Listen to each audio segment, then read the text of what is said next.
भगवान शंकर के लिए ये क्यों कहा जाता है कि हर हर महादेव? हम्म। ये जो हर हर जो शब्द इस्तेमाल होता है, इसका क्या पर्याय है? और इसी तरह से गुरुदेव एक बार बम भी बोलते हैं, बोल बम बम। तो ये जो शब्द पूरे जुड़ते हैं भगवान शंकर की आराधना में, तो इनके बारे में क्या रहस्य है? हर का मतलब होता है हरण करने वाला,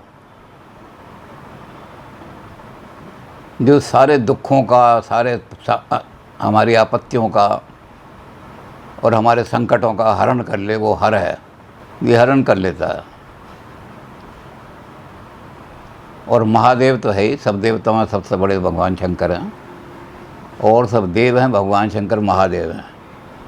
भगवान शंकर महाकाल हैं, भगवान शंकर का अवतार महावीर है।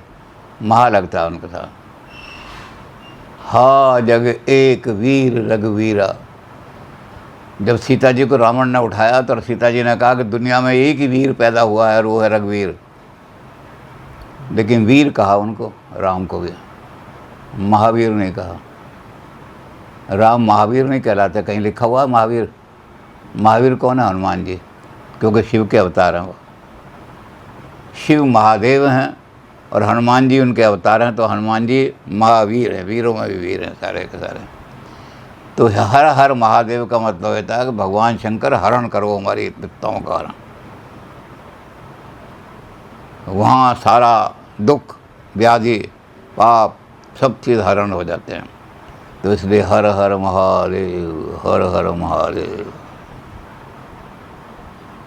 अब ये जो शब्द है वम,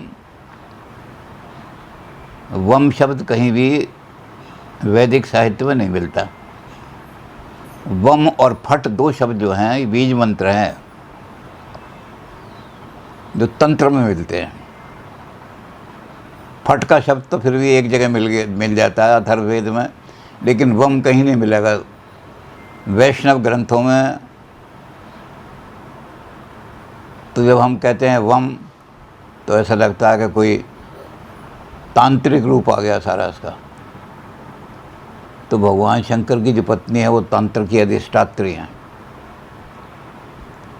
और वम और शब्द जो है वो सबसे बड़ा आदर्श। इस वम के शब्द को समझ लो जैसे आजकल बम है। ये वम शब्द जब फटता है ना संसार के अंदर,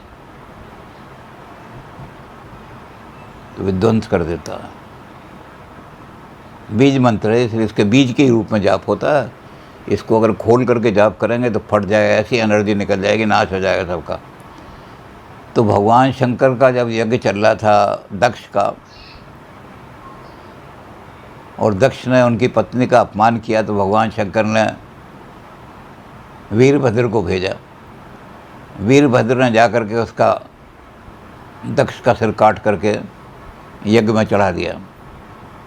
ऋषियों की दाढ़ियाँ नोच नोच करके यज्ञ में डाल दें।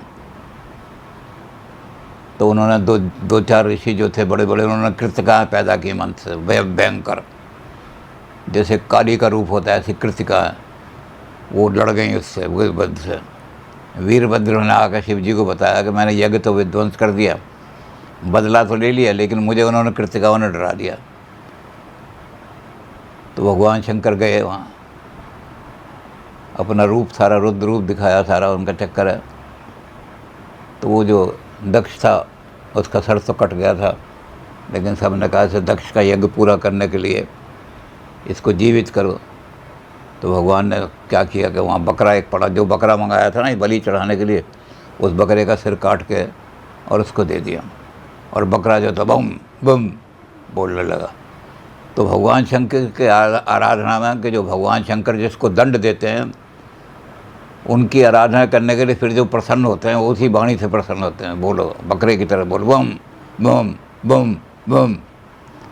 तो बम बम शब्द जो है भगवान शंकर को ज़्यादा पसंद है, इसलिए कि जिनको उन्होंने दंड दिया वो वही आवाज़ निकालता है बम बम के, तब यज्ञ पूरा हुआ उनका। वैसे तंत्रों के भी अधिष्ठाता भगवान शंकर ही हैं। सारे तंत्रों को कील रखा है भगवान शंकर ने।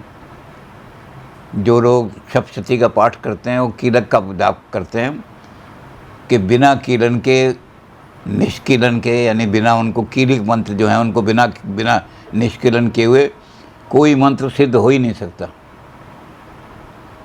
तो चूँकि भगवान शंकर सारे मंत्रों को, जितने भी तंत्र हैं, उन तंत्रों को इन्होंने कील रखा है, मिसयूज ना कर ले कोई।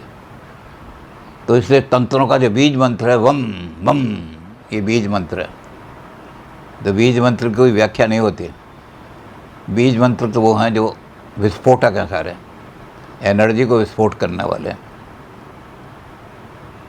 तो इसलिए भी तंत्र की दृष्टि से वो तंत्रों वाला मंत्र, जो अपार शक्ति वाला मंत्र, भगवान शंकर को ही करते हैं। बम बम बम बम, हर हर बम बम, हर हर बम बम।